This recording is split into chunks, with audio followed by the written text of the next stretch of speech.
සතියාන්තයේ පවුලත් සමග එළියට ගිය ගමනකදී හමු විශේෂ පක්ෂීන්. මේ ප්‍රදේශයේ මින් මැදුරුවල පවත්වාගෙන යන මෝරුන් සහ මඩුවන් ඇතුළු විශේෂ මසුන්. එම මධ්‍යස්ථාන කැස්බෑවුන් සංරක්ෂණයට දායක වන ආකාරය. ඔස්ට්‍රේලියාව ඉන්න අයිකොනික්ම සතුන් කිහිප දෙනෙක් පිළිබඳව විස්තර සහ ඔවුන් ඉතාම ළඟින් දකින්න තියෙන අවස්ථා. ඒ වගේම මේ ප්‍රදේශයේ තියෙන සර්ප මධ්‍යස්ථානයක ඉන්න සුවිශේෂී සර්පීන් සහ ඔවුන් ආහාර ගන්නා ආකාරය. අද වැඩසටහනේ මම සත්තු විද්‍යාත්ම රුචිර සෝමවීර යම් සත්තු බලන්න.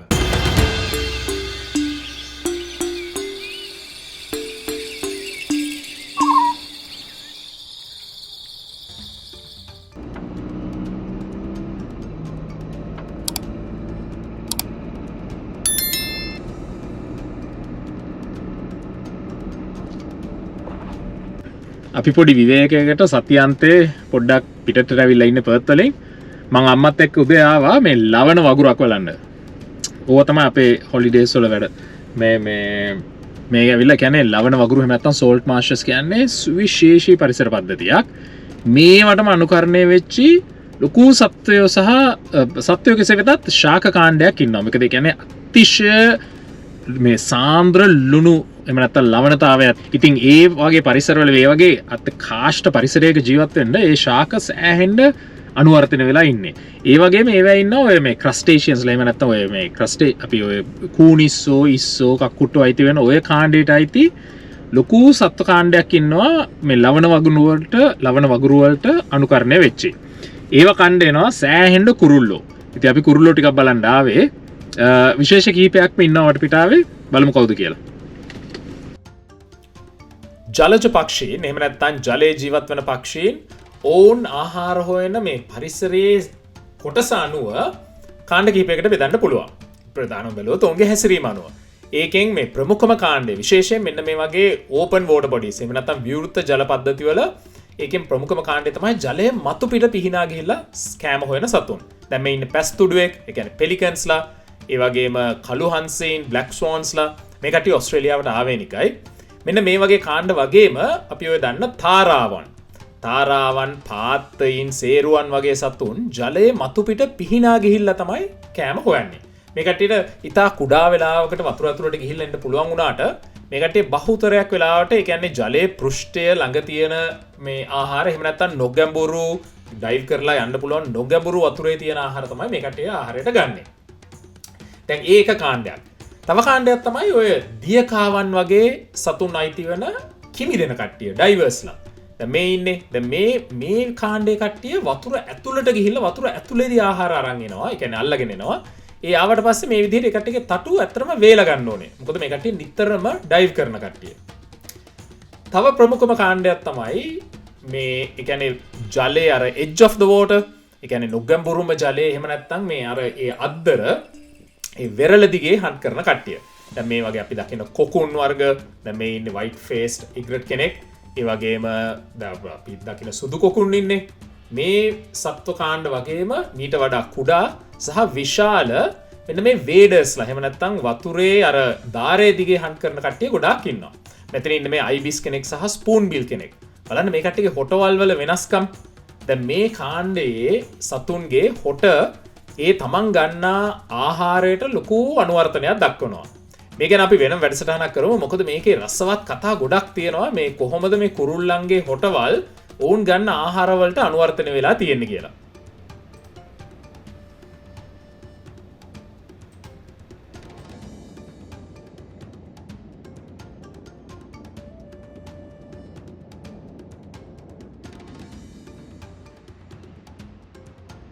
අතන ඉන්නවා වෙස්ටර්න් ග්‍රේ කැංගරූ කියන රංචුවක්. ගොඩක් ඉන්නවා. දැන් මුං ඇත්තටම හරි සුලභයි මේ පැත්තේ. ඔය මැක්‍රොපොඩ්ස්ලා එහෙම නැත්නම් කැංගරූ අයිති වෙන ඒ කාණ්ඩේ මැක්‍රෝ කියන්නේ විශාල කකුල් තියෙන සතුන්. උන්ගේ පසුපාස ගාත්‍රා වලින් උන් පැන යන්නේ.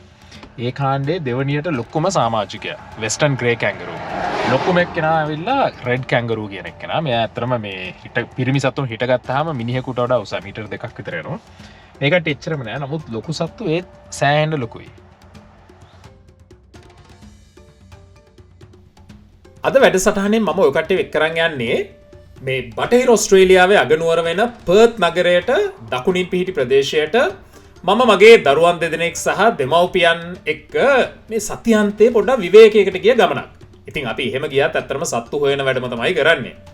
ඉතින් මේ ප්‍රදේශයේ වනජීවීන් සහ පරිසරයේ මිනිසුන් අතරට අරගෙන යන්න ආයතන රැසක්ම කටයුතු කරනවා. ඒක සෙන්ටර්ස් ගොඩාක් තියෙනවා. සමහර ඒවා පෞද්ගලිකව කරගෙන යනවා. ඒ කියන්නේ තනි පුද්ගලෙක්. සමහර ඒවා කණ්ඩායම් වශයෙන් එහෙම නැත්නම් ඒ අදාළ ඒ නගරේ මේ ආයතන වශයෙන් කරගෙන යනවා.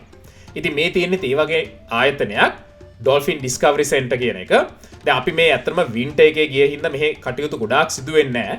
නමුත් අපිට ඒත් සත්තු කීපයක් බලා ගන්න පුළුවන්. දැන් අපි මේ බම්බරි වල තියෙන එක්වේරියම් එකකට අවිලා තියෙන එහෙම නැත්නම් මින් මැදුරකට දැන් මේ වගේ ඒවා ඇත්තටම ඕස්ට්‍රේලියාවේ සෑහෙන්න තියෙනවා. මේ දැන් මේකේ විශේෂත්වය තමයි මේ පැත්තේ ඉන්න සත්තු තමයි මෙතන මේ හයිලයිට් කරලා තියෙන්නේ. ඒ කියන්නේ මේ වටා මුහුදේ ඉන්න සත්තු බලා ගන්න මේ වගේ ස්ථාන ලොකු උදව්වක් වෙන්නේ ඇත්තටම. මොකද ගොඩාක් පුද්ගලයින්ට මුහුද කිමිදිලා හෝ ස්නෝකල් කරලා මේ සත්තු බලන්න අවස්ථාවක් එන්නේ නැහැ. ඉතින් මේ වගේ ස්ථාන වලට අවිලා බලා ගන්න පුළුවන් එක ලොකු දෙයක්.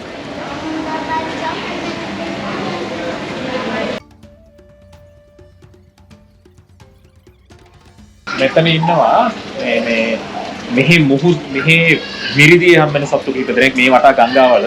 ඇත්තටම මේ සවුත් වෙස්ට් ඕස්ට්‍රේලියා කියන ප්‍රදේශයේ ලොකු සත්තු ප්‍රමාණයක් හම්බෙන්නේ නෑ මිරිදිය. මෙතන ඉන්නවා මේ කොකිරිස්සෝ වර්ගයක් මිරිදිය හම්බෙන මැරන් කියලා කියන්නේ. ගොඩාක් අය මෙතන තියෙනවා. there's a big maron here. දැන් ඇත්තටම මිනිස්සු ගොඩාක් ආහාරයට ගන්න සතෙක්. right ආහාරයට ගන්න කැමති සතෙක් මැරන්. මේ රික්‍රියේෂන් එහෙම නැත්නම් විනෝදාංශයක් වශයෙන් ඕම මේ අල්ලන්න දෙනවා. මෙතන ඉන්න ලොන්ග් නෙක් ටර්ටල් එකේ මේ ප්‍රදේශයේ හම්බෙන්නේ ඉබ්බන් වර්ග දෙකයි. එකෙන් සුලභ එක්කෙනා තමයි මෙයා. දැන් ලොන්ග් නෙක් බලන්න අර ඔළුව දිගට තියෙන එක ඒ ෆැමිලි එක ඕස්ට්‍රේලියාවට ආවේනික ෆැමිලි එකක්.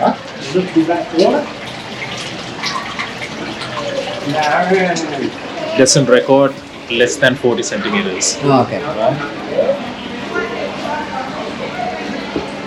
දැන් මේ ටැංකිය ඇත්තටම දක්වලා තියෙන මෙතන හොඳ දෙයක් තමයි මේ කට්ටිය ඔක්කොම පෙන්නලා තියෙන එක එක පරිසර පද්ධති හැටියට. මේ වටා ඉන්න එක එක පරිසර පද්ධති වල ඉන්න සත්තු. දැන් මෙතන ඉන්නේ ඔය එස්ටුවරි එකක්. එහෙම නැත්නම් කලපුවක ඉන්න සාමාන්‍ය සෙට් එක. ඉන්න බ්ලූ මැනන් ක්‍රැබ් සාමාන්‍ය ආහාරයට ගන්න මේ you can see from top to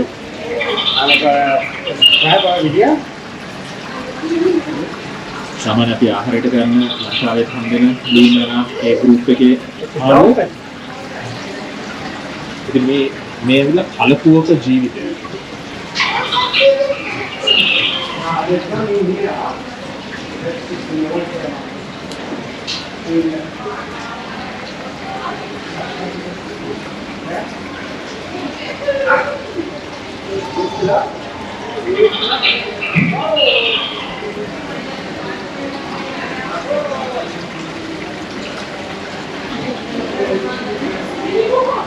දැන් මේ මම කලින් වැඩසටහනකට කියලා තියෙනවා වගේ මේ ශීත කලාපීය ප්‍රදේශවල දැන් පර්ත් වගේ ශීත කලාපීය ප්‍රදේශවල කොරල් පර හැදෙන්නේ නැහැ.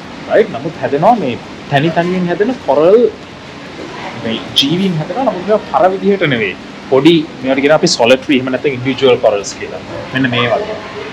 ඉතින් මේ තියෙන්නේ අපේ සාමාන්‍ය මෙහි මුහුදක ගිහිල්ලා පරයක ගියොත් හම්බෙන සත්තු common සත්තු ටික මේ box fish ලා sweeps ලා කියන කට්ටිය bream එතන හිටියා මේ skate කෙනෙක් මේ ඉන්නවා fiddle ray කියන කෙනා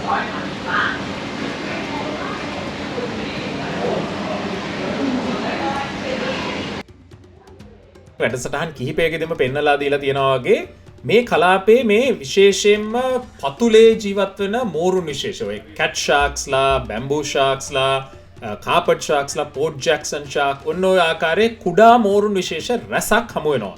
ඒක හරි කැරිස්මැටික් දෙයක් මේ ප්‍රදේශයේ.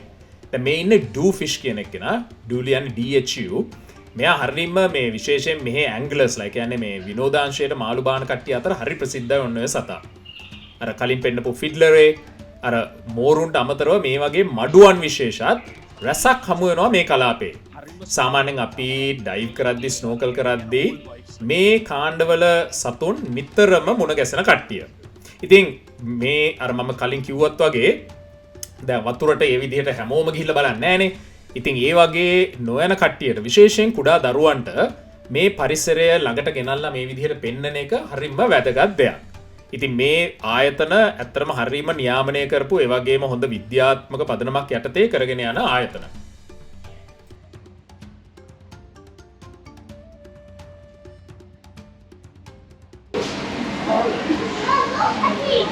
මේ ඉන්නේ ඒ වගේම ගෲප් එකක්. මේ අතරම ටිකක් ඒ කියන්නේ මුහුද්දෙන් මේ වෙරළට ළඟ තියෙන පරවර ඉන්න සත්තු සෙට් එක.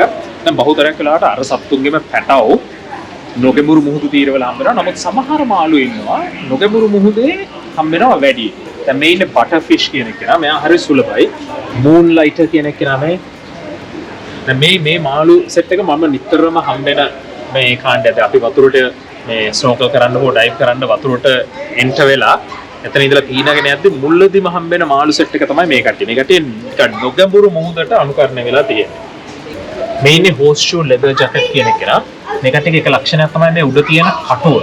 දැන් මේ ඉන්නේ පිරිමි සතෙක්. ගැහණු සතාගේ වර්ණය සෑහෙන්න වෙනස් මීට වඩා.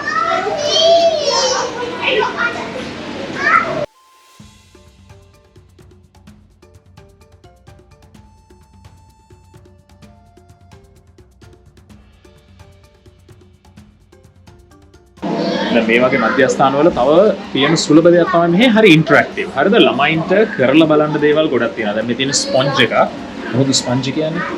ඒකක අඟින් පේන ආකාරය පෙන්වන විදිහ. right? ඉතින් දැන් මේ වගේ ස්පෙසිමන්ස් තියලා තියෙනවා. දැන් මේ ඉන්නේ පසඟින් ලෙග් ස්ටාර්ෆිෂ් කෙනෙක්. right? මේ අපිට ඕන නම් මේ මයික්‍රොස්කෝප් එකට දාලා බලන්න පුළුවන්.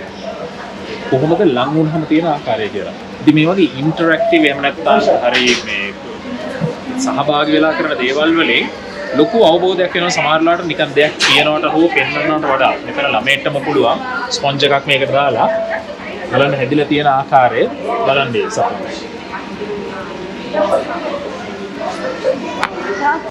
දැන් සීත වතුරේ කැස්පර් විශේෂ හම්බෙන්නේ පොඩි ප්‍රමාණයක්. ඒ අතරින් දැන් විශේෂයෙන් පර්ත් පටා නිරතුරුවම හම්බෙන්නේ එක ස්පීෂිස් එකයි. ඒ තමයි මේ ලොගහෙඩ් ටර්ටල්ස්.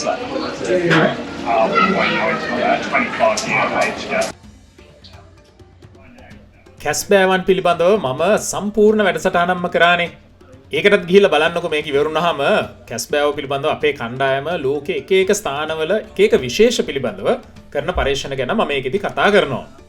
ඉතින් කැස්බෑවෝන් අර ඒ වැඩසටහනෙත් පෙන්නලා දෙන්න විදිහට ගොඩාක් වෙලාවට මේ ට්‍රොපිකල් එහෙම නැත්නම් ඝර්ම කලාපීය උණුසුම් වතුරේ තමයි හම්බ වෙන්නේ.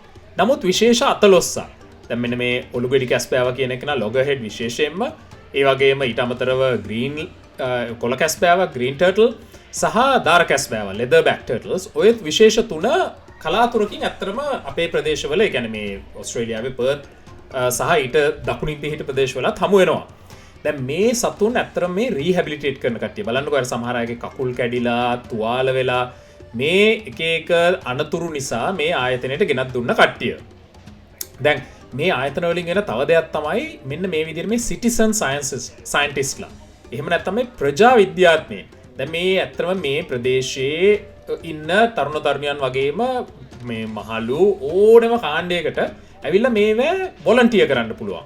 ඒ කියන්නේ පඩියක් නැතුව ඇවිල්ලා මේවා වැඩ කරලා ඒ අත්දැකීම ලබා ගන්න වගේ මේ වගේ ඉගෙන ගන්න අවස්ථාව ලබා දීලා තියෙනවා.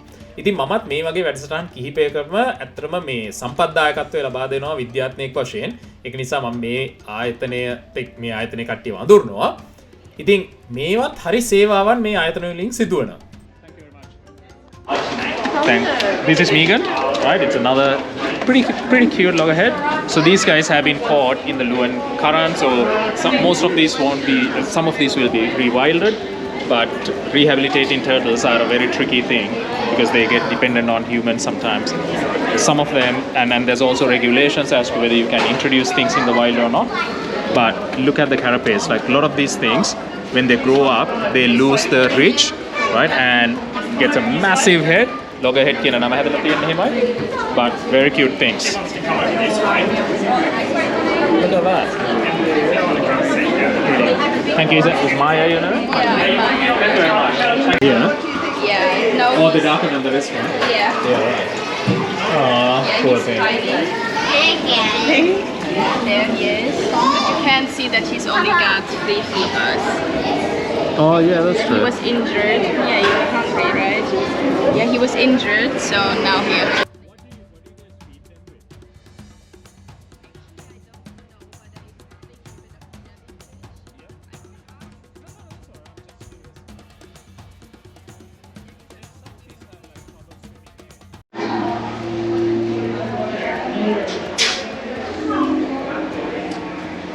දැන් කොරල් හැදෙන්න සූර්යා ලෝකයේ තියෙන සමහර කිරණ අත්‍යවශ්‍යයි. මොකද කොරල්ස් ආශ්‍රිතව ජීවත් වෙනවා ප්‍රභා සංශ්ලේෂණය කරන ජීවී. right? එතකොට දැන් අපිට සම්පූර්ණ කරවල ස්ථානයක මේ UV නැතුව කොරල් හැදෙන්නේ නැහැ. දැන් මේ තියෙන්නේ මේ විදිහට එන්හාන්ස් කරන ස්ථානය. දැන් මේ කට්ටියට විශේෂ කිරණයක් මෙතන දීලා මේ කොරල් හැදෙන්න මෙතන උත්තේජනය කරනවා. දැන් මේ කොරල් ඊට පස්සේ සමහර අනික් ස්ථානවලට අනික් ටැංකි වලට මේ කට්ටිය මාරු කරනවා.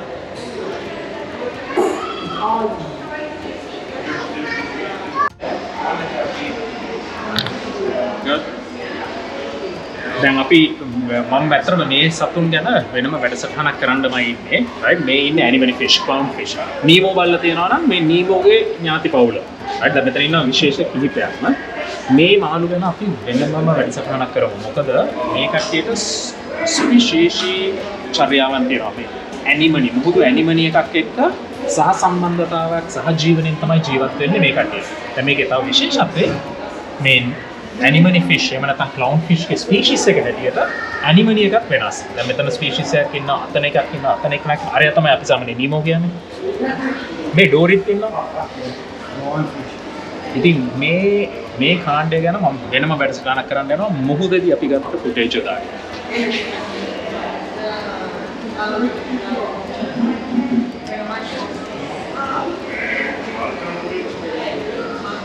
This side.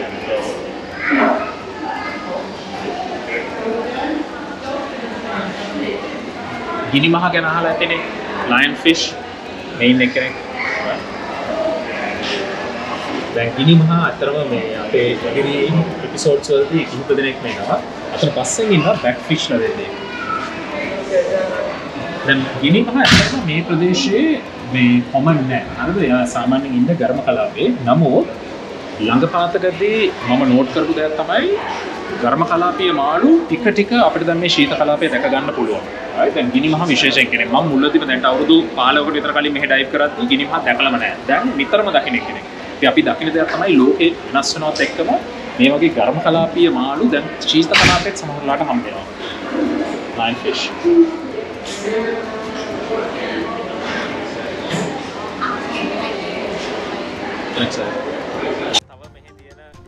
කලින් කිව්වා වගේ මේ ආයතන වලින් මේ ජනතාව දැනුවත් කරන්න සහ පරිසරයට ලං කරන්න ලොකු සේවයක් සිදු වෙනවා. දැන් මේ virtual reality sets එහෙම නැත්නම් VR sets වලින් කරන්නේ කවමදාකවත් ඒ පරිසර වලට ගිහිල්ලා නැති පුද්ගලෙක්. දැන් මගේ අම්මයි තාත්තයි වගේ කවමදාකවත් ඩයිව් කරලා හෝ ස්නෝකල් කරලා නැහැ. මුහුද යට යන වගේ නිකන් මේ කියන්නේ තාත්වික අත්දැකීමක් ලබා දෙන්න පුළුවන්. ඒ වගේම බලන්න කොච්චර මේ දෙමව්පියන් දරුවන්ව අරන් එනවද කියලා මේ වගේ ස්ථානවලට. ඒ අරන් ආපුවාම ඒ පුද්ගලීන් මේ වගේ වැඩසටහන් කරගෙන යනවා විශේෂයෙන් කුඩා දරුවන් වෙනුවෙන්. ඉතින් මම හරි ස්ට්‍රෝන්ග්ලි බිලීව් කරන දෙයක් මේවා ඇත්තටම විය යුතු දේවල්. ඒ කියන්නේ මේ පරිසරය සතුන් දරුවන්ට ලං කරන එකට මේ වගේ ආයතන ඇතිවීම සහ ඒවා නියමාකාරව පවත්වාගෙන යාම අත්‍යවශ්‍ය දෙයක්. අපේ ඊළඟ නැවතුම රේන්ජ් රෙඩ් සූ. මගේ හොඳ යාළුවෙක් බ්‍රැඩ්ලි. එයාට ඇත්තටම රේන්ජ් රෙඩ් කියලා තමයි කට්ටිය අඳුන්වන්නේ. ඉතින් පොඩි සූ එකක් කරගෙන යනවා මේ වගේ ටිකක් ගැම්බි ප්‍රදේශයක තියෙන ස්ථානයක. මේක අධ්‍යාපනයට විතරක් නෙවෙයි අතර මෙයා කන්සර්වේෂන් වලට නැත්නම් සංරක්ෂණ වැඩ කටයුතු වලටත් දායක වෙනවා. ඉතින් මෙතනින් සමහරවල් කැප්ටිව් බ්‍රීඩින් කරලා එහෙම නැත්නම් අභිජනනය කරන සතුන් නිදහස් කරනවා පරිසරවලට.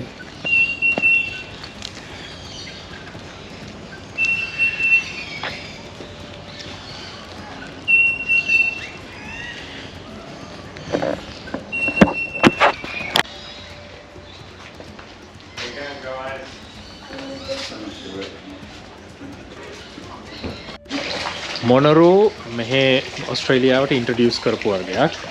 ඉතින් මේ ඉන්දියන් පීකෝක් මේ වගේ තැන්වල සමහරවිට මේ කැලෑ ආශ්‍රිතවත් අත්‍තරම හම්බ වෙනවා. Here's a water dragon, Malay. Main Australian water dragon කියන කටුස්ස ඕස්ට්‍රේලියාවේ ඉන්න ලොකුම කටුස්සන් විශේෂයක් කෙනෙක්. මේ කට්ටිය අතරම අර කිව්වත් වගේ වතුර බහලා ඉන්න හරි කැමතියි. වතුර කිවිදෙන්නත් පුළුවන් මේ කට්ටියට. ඉතින් ජලාශිතව හම්බෙන කටුස්සන් විශේෂයක්. උරගය ඕස්ට්‍රේලියාවේ උරගීන්ගේ ඉන්ඩස්ට්‍රි එක හරි ලොකු එකක්. ඒ කියන්නේ සුරතලුන් විදියට තියාගන්න දෙනවා ගොඩක් උරගීන් විශේෂ. නමුත් හරිම කන්ට්‍රෝල්. ඒවා මේ කියන්නේ වනාන්තරෙන් ගිහිල්ලා අල්ලන්න බෑ. කැප්ටිව් බ්‍රීඩ් කරන්න ඕනේ. ඔක්කොම ලයිසන් කරලා තියෙන ගොඩක් අය මයික්‍රොචිප් කරලා තියෙන්නේ. ඉතින් මේ වගේ ස්ථානවල මේ වගේ ඩිස්ප්ලේ කරන ස්ථාන ගොඩාක් තියෙන උරගයෝ. දැන් මෙතන ඉන්නවා බෙත්තඩ කෙනෙක්. දැන් ඔස්ට්‍රේලියාවේ පොළොංකුලේ කිසිම සමාජිකයෙක් හම්බෙන්නේ නැහැ. right? හම්බෙන්නේ අපිව කරවලුන් නයි තියෙන ඉලපිඩේ කුලේ කට්ටිය විතරයි විෂ සහිත සර්පයෝ කියන්නේ.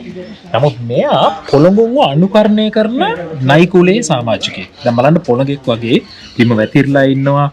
මේ පැත්තලි ඔලුවක් තියෙනවා. ගොඩාක් ආකාර වලින් මේ පොළොංගුන්ව අනුකරණය කරන සමාජිකයෙක්. ලස්සන ටයිගර් ස්නේක් කෙනෙක් ඉන්නවා. මෙයාට ටයිගර් ස්නේක් කියලා නම ඔස්ට්‍රේලියාවේ ඉන්න ප්‍රසිද්ධම සර්පෙක්. ටයිගර් ස්නේක් කියලා නම හැදෙන්නේ මේ පාට හින්දා. කහ පාටයි කළු පාටයි ව්‍යාක්‍රයක් වගේ.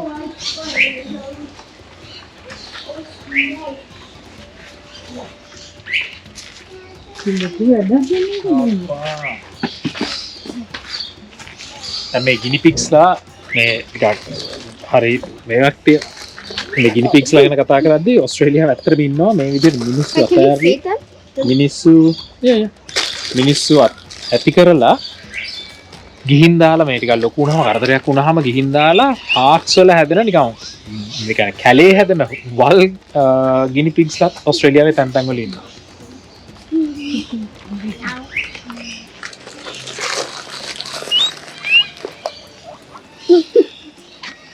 Put it in the bin.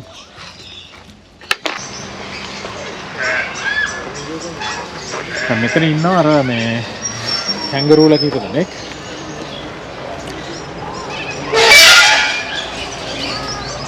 ඒ වගේම මෙතන ඉන්න පැසිෆික් බ්ලැක් ඩක් කෙනෙක්. මෝ කළුත් නෑ බ්ලැක් ඩක් කිව්වට පැසිෆික් සාගරයේත් නෙවෙයි ඉන්නේ. නට මොකක් හරි හේතුවකට පැසිෆික් බ්ලැක් ඩක්. මේ ඉන්නේ මෙලනිස් මේ ලියුකලිස්ටික් මොනරු. දැන් මොන් ඇල්බිනෝ නෙවෙයි. අපි අර ඇලිබාවය කියන්නේ ඇල්බිනෝ වුණාම සාමාන්‍යයෙන් ඇස් එහෙම රෝස පාටයි. right? දැන් මේක තවත් ඒ වගේම වර්ණ විකෘතිතාවයක්. මේවට කියන්නේ ලියුකලිස්ටික් කියලා. දැන් ලියුකලිස්ටික් සතුන්ගේ ඇස් සාමාන්‍යයෙන් කළු පාටට පේනවා. ඒ වගේම සමහරලාට මේ කළු පාට වර්ණ පැචස් තියෙන්න පුළුවන්. ඒ කියන්නේ partial ද full ලියුකලිස්ටික් ද කියන එක මත. ඉතින් මොනරුන්ගේ මේක සෑහෙන්න තියෙන දෙයක් විශේෂයෙන් මේ ඇති කරන මොනරුන්ගේ ලියුකලිස්ටික් කට්ටිය නිතරම දකින්න පුළුවන්. දැන් මෙතන ඉන්නවා අර අපි කලින් අර මේ දැකපු ග්‍රේ කැංගරූලාගෙම තව කොටසක්. බලන්න කකුල් වල හැටි බලන්න කොච්චර දිගද කියලා. Oh, look at that. සාමාන්‍යයෙන් මේක තමයි වැතිරලා ඉන්න හැටි මේ කට්ටිය. හරියට පස්සේ කකුල් දෙක දිග අරගෙන ඉස්සරහා කකුලේ මේ වැලමිටකින් ඉන්න එක හරි කොමන් බිහේවියර් එකක් රෙස්ට් කරද්දි මේ විදිහට. ඉතින් අර හපහප ඉන්න අපයක් වගේ කාපු දෙයක්.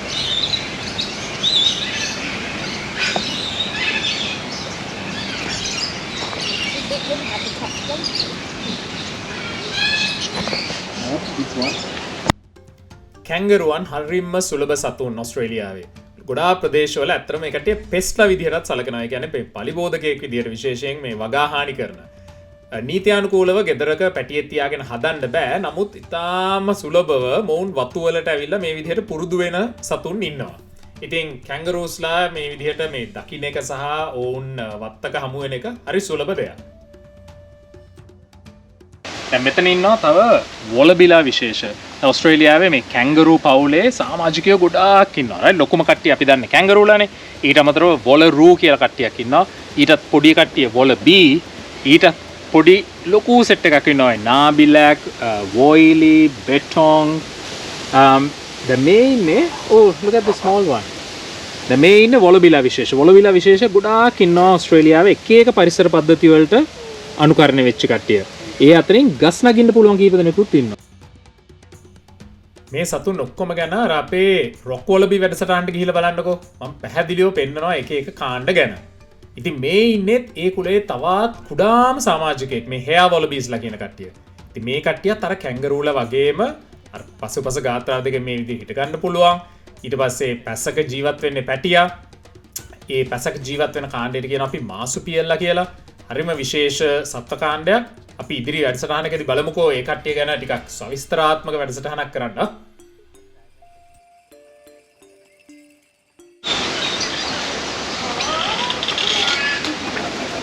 cockatoo මම හිතන්නේ ඔස්ට්‍රේලියාවේ තියෙන ලොකුම ඒ කියන්නේ කුරුල්ලන් අතර තියෙන ලොකුම ගෲප් එකක් තමයි ගිරව්. ඔස්ට්‍රේලියාවේ ගිරව් වර්ග ගොඩාක් ඉන්නවා.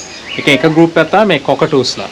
cockatoosලාත් වර්ග රසක් ඉන්නවා. දැන් මෙතන ඉන්නවා මේ sulfur crested cockatoo. sulfur කියන්නේ අර ඒ පාටට කහ පාට. එයිනා red tail black cockatoo එකෙක්. අවිතර තව සෙට් එකක් ඉන්නවා. Oh, black cockatoos. The main black cockatoos ලා ඔස්ට්‍රේලියාවේ cockatoo ඒ ගිරා පවුලේ ඉන්න විශාලතම සමාජිකයෝ. Bye. Come on.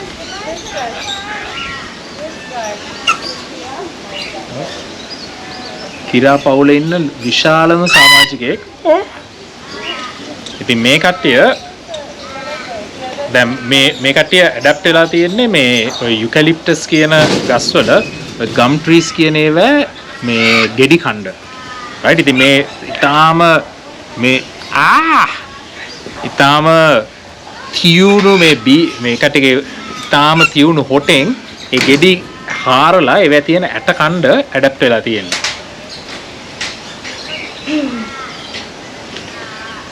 Red bellied black cockatoo. මේ අතරම තර්ජනයට ලක් වෙච්ච විශේෂයක්. Hold your It's hand. red-tailed black What did I say? Red-bellied. Red tailed black cockatoo. Thank you. Go. Yanda. I don't think. Put your hand here. Oh, it's trying to bite now. No. It'll break my hand. Oh yeah. Do you Okay, let's show the think another bird will come onto me? Maybe. Just put your hand up. But I don't want it to bite me. What if that's food? ඔස්ට්‍රේලියාවේ naturally ස්වභාවිකව මූ හම්බෙන්නේ නැහැ. නමුත් මූ වර්ග 4ක් විතර ඉන්නවා මේ මෙහෙට ඉන්ට්‍රොඩියුස් කරපුවාට අඳුන්න කට්ටිය. ඉතින් මේ එක හේතු හින්දා අතරම දැන් ඒව හරියට කන්ට්‍රෝල් කරනවා. උන්ව මර්ධනය කරන වැඩසටහන් තියෙනවා. ඉතින් ඔය රූස් අඩිය, ලංකාවේ ඉන්න තිත්මුව ඇක්සිස්ටිය, ලංකාවේ ඉන්න ගෝනා සාම්බා සහ ෆැලෝඩිය කියන ඔය 4 විශේෂයෙන්ම ඔස්ට්‍රේලියාව විශේෂයෙන් මේ පර්ත් පටා දැක ගන්න පුළුවන් ඉතාම සීමිත නම්බර්ස්, ඉතාම සීමිත සංඛ්‍යාවන්. නමුත් ඕංග මර්ධනය කරන වැඩසටහන් ගොඩක් කරගෙන යනවා.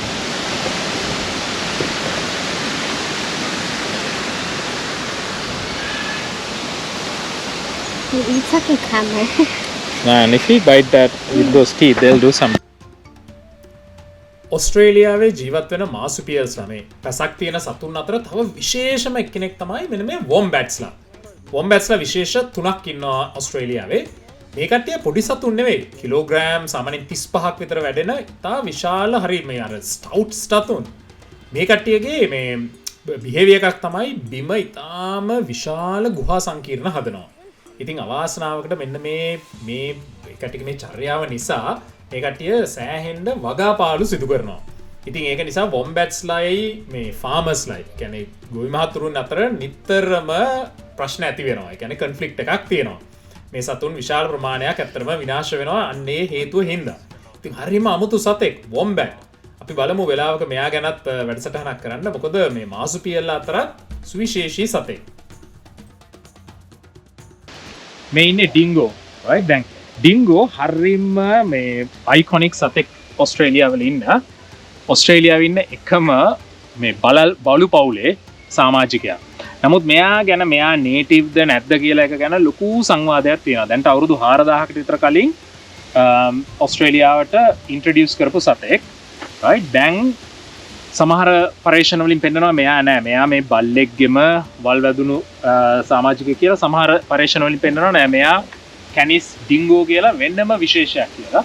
ඉතින් කෙසේ වෙතත් ඔස්ට්‍රේලියාවේ ඉන්න ලොකුම විලෝපිකයා ගොඩබිම ඉන්න. දැන් මෙහෙ වෙන සත්තුන්ව කන්න වෙන කිසිම කෙනෙක් නැහැ. ඩිංගෝස්ලා විතර. ඔස්ට්‍රේලියාවේ හිටපු තයිලසීන් එහෙම නැත්නම් ටැස්මේනියන් ටයිගර් කියන සතා වඳ වෙලා නෂ්ට වෙලා ගියාට පස්සේ ඒ පරිසර කාර්ය ඒ ඒපෙක්ස් ප්‍රෙඩේටර් එහෙම නැත්නම් අර ඉහළින්ම ඉන්න විලෝපිකයින්ගේ කාර්ය සිදු කරන්නේ ඩිංගෝස්ලා. ඉතින් මේ සතා හඳුන්වලා දුන්න එහෙම නැත්නම් ඉන්ට්‍රොඩියුස් සතෙක් වුණාට දැන් ඇත්තටම බහුතර දෙනෙක් පිළිගන්නේ මෙයා නේටිව් සතෙක් බවට පත් වෙලා තියෙනවා කියලා. එහෙම නැත්නම් දේශීය සතෙක්. ඒ කෙසේ වෙතත් මේ සතාගෙන් ඉතාම ලොකු මෙහෙවරක් සිදු වෙනවා ඔය කැංගරූලා ඇතුළු ඒ අනික් සතුන්ගේ ඒ ගහන පාලනය කරලා සමබරව තියාගන්න.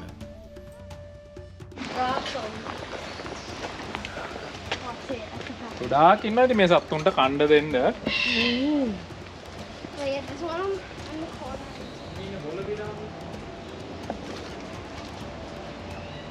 මේ ඉන්නේ ඊමියු කෙනෙක්. හරිද? ඔස්ට්‍රේලියාවේ මේ පැස්බරා අයිති වෙන ඒ ගෝත්‍රයේ රටයිට්ස්ලට අයිති සමාජිකයන් දෙදෙනෙක් ස්වභාවිකව හම්බෙනවා. පැස්බරුත් ඔස්ට්‍රේලියාවේ ඔය මැද කාන්තාර ප්‍රදේශයේ පැස්බරු ඉන්නවා ඉන්ට්‍රොඩියුස් කරපු කට්ටිය. right? ඊමියු තමයි ඔස්ට්‍රේලියාවේ most iconic එහෙම නැත්නම් අර හරිම මේ මෙයා ඇත්තම කියනවා ඔස්ට්‍රේලියාවේ ජාතික ලාංඡනෙත් ඉන්න සතා. බලන්න මෙයාගේ පිහාටු. දැන් පිහාටු ඉහළ කොටසේ ඇත්තම පිහාටු විදිහට නෙමෙයි තියෙන්නේ නිකන් අර මැද නාරටිය වගේ කෑල්ල විතරයි. ඉතින් හයියෙන් දුවන්න පුළුවන් මේ කට්ටිය වගා කරනවා සමහර ස්ථානවල. මේ කමර්ෂියලි ෆාම් කරනවා. they commercially farm emus.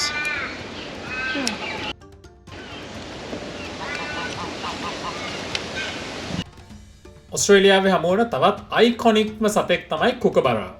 කුකබරාල විශේෂ දෙකක් ඉන්නවා. මේ කට්ටිය තමයි ලෝකේ ඉන්න විශාලතම පිළිහිඩුවන්. ජලය ආශ්‍රිතව නෙමෙයි ජීවත් වෙන්නේ. නමුත් මේ කට්ටිය පිළිහිඩුවන්ගේ කුලයේ සමාජිකයින්. මගේ දරුවන් විශේෂයෙන්ම මේ වැඩිමහල් දෙන්න කොහේ ගියත් ඉන්ටරැක්ට් කරන්න කැමතිම සත්ත්ව කාණ්ඩය තමයි සර්පීන්.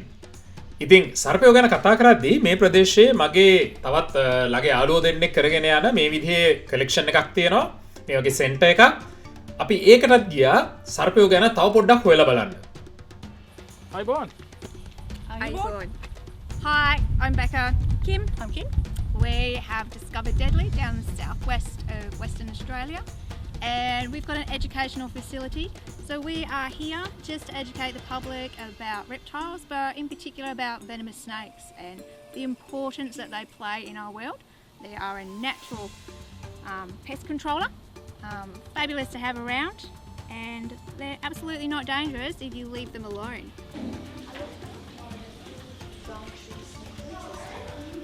No snake is dangerous if you leave it alone. කිසිම සර්පයෙක් භයානක නැහැ. උට කරදරයක් කරන්න නැතුව හිටියනම්. මම ඇත්තටම කලින් බෙක්ටයි කිම්ටයි කියලා තිබ්බේ අපි එනකම් මේ සතුන්ට ෆීඩ් කරන්න එපා කියලා. මොකද මට ඒකත් ඔයගොල්ලන්ට පෙන්වන්න උවමනා හින්දා. දැන් බලන්න මේ බෙක් මේ කරන වැඩෙන් මෙයා මේ ඩෙමොන්ස්ට්‍රේට් කරන්නේ සර්පින් කොච්චර චලනයට සංවේදීද කියලා. right? ඒ කට්ටියගේ පළවෙනිම ඒ කියන්නේ වටපිටාවෙන් එන සංකේත වලින් එහෙම නැත්නම් සංවේදන වලින් වැඩියෙන්ම සෙන්සිටිව් ඇත්තටම මූව්මන්ට්ස් වලට. එහෙම නැත්නම් චලනයන්ට. දැන් ඒ ආවට පස්සේ දැන් මෙයා දන්නවා බලන්න මේ දිව දාන එකෙන් මෙයා දන්නවා දැන් මේ වටපිටාවේ ගොදුරක් තියෙනවා කියලා. මොකද දිවෙන් තමයි ආග්‍රහණය කරන්නේ. කියන්නේ දිවෙන් ගන්ධ අංශු ගෙනහිල්ලා ඒක රීඩ් කරන්න පුළුවන් අවයවයක් තියෙනවා මේ කට්ටියගේ ජේකොබ්සන්ස් ඕගන් කියලා. අපි ඉදිරි වැඩසටහනකදී ඒක ගැන කතා කරමු. තවත් දෙයක් තමයි මේ සර්පේන් දැන් මේ ඉන්නේ වෙස්ටර්න් බ්‍රවුන් ස්නේක් කෙනෙක් ලෝකේ ඉන්න උග්‍රම විශ්ව සර්පයෙක්. මේ කට්ටියට මේ දෙන මීයන් අර කලින් මම අර ලෝකේ මේ විශ්වම සර්පය පස් දෙනා වැඩසටහනේදීත් කිව්වේ මෙහෙ නීතියානුකූල නැහැ පණ පිටින් සතුන් කන්න දෙන්න බෑ. මේ විදිහට විශේෂයෙන් මීයන් බ්‍රීඩ් කරනවා මේ වගේ ඉන්ඩස්ට්‍රි එකට සප්ලයි කරන්න. ඉතින් බලන්න දැන් මේ සතා අර මැදින් අල්ලගත්තත් අන්තිමට ඒ ගොදුර ඔළුවේ ඉඳලා තමයි ගිලින්න පටන් ගන්නෙ. මේක සර්පින්ගේ තියෙන පොදු ලක්ෂණයක්. තමන්ගේ ගොදුරු කොහෙන් අල්ලගෙන මැරුවත් අන්තිමට හරවා ගන්නවා ඔළුවේ ඉඳලා ගිලින්න. මේකට තියෙන එක හේතුවක් තමයි වෙන්න පුළුවන් හානි අඩුවේ. කියන්නේ දැන් අර සතා තාමත් පණ පිටින් එහෙමනම් හැරවිලා හපන්න පුළුවන්. අනික එක තමයි දැන් මේ කකුල් ඒ ගාත්‍රා ගොදුරේ ගාත්‍රා ස්වභාවිකවම අනිත් පැත්තට හැරෙනවා. right? දැන් හිතන්නකෝ මේක වලිගේ ඉඳලා ගිල්ලා නම් ඒ කකුල් ඒ නැමෙන ආකාරය අනුව කටේ හිර වෙන්න පුළුවන්. right? ඒ වගේම නියපොතු අනම්මනම් වලින් හූරගෙන යන්න පුළුවන් තමන්ගේ ආහාර මාර්ගය. මේක වළක්වා ගන්න තියෙන අනුවර්තනයක් තමයි මේ කොහොම ගොදුරු අල්ලගත්තා අන්තිමට හරවලා ගොදුර ගිලින්න පටන් ගන්නෙ හිසේ ඉඳලා. ඒ වගේම දැන් මේ සමහර සතුන් දැන් මේ ඉන්නේ වෝමා කියලා මේ පයිතන් කෙනෙක් ඒක පිඹුරු කුලේ සමාජිකයෙක්. මේ කට්ටිය අර මේ සංකෝචනය කරන එහෙම නැත්නම් කොන්ස්ට්‍රික්ට් කරනවට අමතරව තව දෙයක් තමයි මේ ගොදුර ගලකට හෝ බිමට තියලා තද කරලා ඒ ගිලින එකට පහසු කරගන්න පුළුවන්. ඒ වගේම සර්පීන්ගේ හකු වල දැන් යට හක්කේ ඉස්සරහා කොටස එහෙම ඒ කියන්නේ ලිගමන්ට් එකකින් මේ කියන්නේ එකට එකට පෑස්සිලා නැහැ. ඒකින්ද මේ කට්ටියට මෙන්න මේ විදිහට බලන්න මේ හකු දෙක වෙන වෙනම මූව් කරන්න පුළුවන්. එහෙම තමයි මේ කට්ටිය මේ තමන්ට තමන්ගේ ඔළුවටත් වඩා විශාල ගොදුරු සමහරලාට ගිල දාන්නේ අන්න ඒ අර වෙනස් විදිහට මූව් කරන්න පුළුවන් හකු තියෙන නිසා. ක්‍රමවත්ව පාලනය කරන පවත්වාගෙන යන සහ නියාමනය කරන මේ වගේ කලෙක්ෂන්ස් වලින් මේ වගේ සෙන්ටර්ස් වලින් මිනිසුන් මේ දූදරුවන් විතරක් නෙවෙයි සාමාන්‍ය ජනතාව පරිසරයට සහ සතුන්ට ඇල්මක් ඇති කරන්න ඔවුන් ළඟට කරන්න ඔවුන් ගැන අත්දැකීමක් ලබා ගන්න ලොකු රුකුලක් වෙනවා. ඒක මගේ පෞද්ගලිකව මම ඉතාම කියන්නේ මේ අත්දැකීමෙන්ම දකින දෙයක්. නමුත් ඔගේ වැදගත්ම කොටස තමයි ඒවා නියමාකාරයෙන් පවත්වාගෙන යෑම. ඒ කියන්නේ හරි පුහුණුවක් යටතේ පුද්ගලයන්ගේ හරි කැපවීමක් යටතේ හොඳ තත්ත්වයක් යටතේ මේ සතුන් තියාගෙන යන එක. ඒ වගේම මම කිව්වත් වගේ මේ සතුන් වනාන්තර වලින් අල්ලන් ගේන සතුන් නෙවෙයි. මෙහි ඒවා කාලයක් තිස්සේ කැප්ටිව් බ්‍රීඩ් කරලා ඒ ඉන්ඩස්ට්‍රි එකට නිකුත් කරන සතුන්. ඉතින් මම අද පෙන්වන්න ඕනේ උනේ මේ සතුන් බලන්න අපි සමහරවිට කැලෑවලට යනවට අමතරව මෙන්න මේ වගේ ආයතන මේ සෙන්ටර්ස් මේ වගේ zoos වලට යන එකෙන්ලුත් ඇත්තටම සතුන් ගැන දැක ගන්න දැනගන්න ගොඩාක් දේවල් තියෙනවා. ඉතින් මම හිතනවා ඔය කට්ටිය අද වැඩසටහන එන්ජොයි කරන්න ඇති කියලා. මේ වගේම තවත් දවසක අපි යන් සත්තු බලන්න.